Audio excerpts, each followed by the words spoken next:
After viewing Jill Biden's home, you might need to brace yourself, because it's not the cozy, welcoming retreat you might expect from a former First Lady. With 4 acres of private land, a swimming pool, and a patio that would be perfect for hosting world leaders like Australian Prime Minister Anthony Albanese, who visited in 2023, this 6,850-square-foot lakefront mansion in Greenville, Delaware, definitely screams luxury from the outside. After paying $350,000 for the property in 1996 and building their dream home, Joe and Jill now own it for over $1 million, which is a hefty price for a man who used to refer to himself as middle-class Joe. When you draw back the curtains, you see a side of this place that is less dream home and more what's going on here, especially considering the turmoil that took place a few years before. Let's begin in the garage, because that's where the real story lies. In late 2022, Joe's lawyers found old cartons and other unidentified goods packed into the room, along with confidential documents.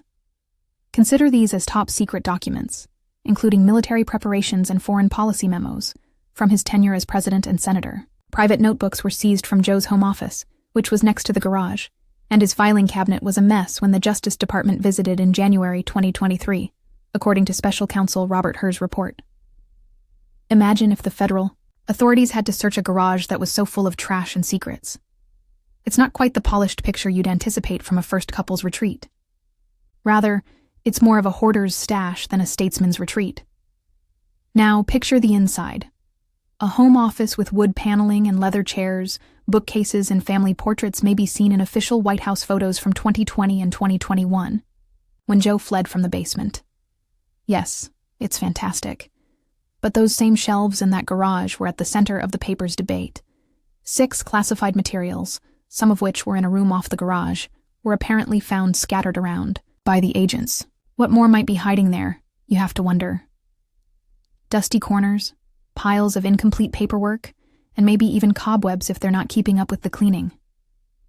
Joe has been commuting back and forth between Delaware and Washington, D.C., and Jill has been teaching at Northern Virginia Community College until recently, so maybe housekeeping took a second to all of that. The vibe gets even stranger when you think about how they have used the area. Joe promised that his president's daily brief would take place in a secure setting with military personnel present, yet the private documents wound up in the garage without any security. They built this amazing house, with a sunroom overlooking a man-made lake, and a pool that Joe loves from his days as vice president at the Naval Observatory, but they couldn't seem to keep it up in private. While the public perceives it as dignified, for example, Joe talking to Putin on the phone from his wood-paneled office, the reality of lost secrets portrays chaos. Bad? Maybe if you imagine a garage-turned storage dump, stacks of old boxes, and a less elegant and more lived-in disaster house underneath. Then there is the sentimental side that may make you ill, depending on your point of view. Joe described how he nearly mortgaged this house to pay for Beau's medical treatments before Obama stepped in and provided financial support in his 2017 book, Promise Me, Dad. Since Beau's death in 2015, the house has served as the family's pivot, therefore it is connected to melancholy. Jill has been able to continue despite having granddaughters like Maisie and Naomi, but the emotional strain is still very much present. The 2020 basement broadcasts, which include Joe in a suit and Jill grading papers nearby, combine to create a personal mess and political grind that isn't particularly Instagram-worthy. This isn't a viral tour of shiny kitchens. It's a practical, messy look at life. Then, is it repulsive?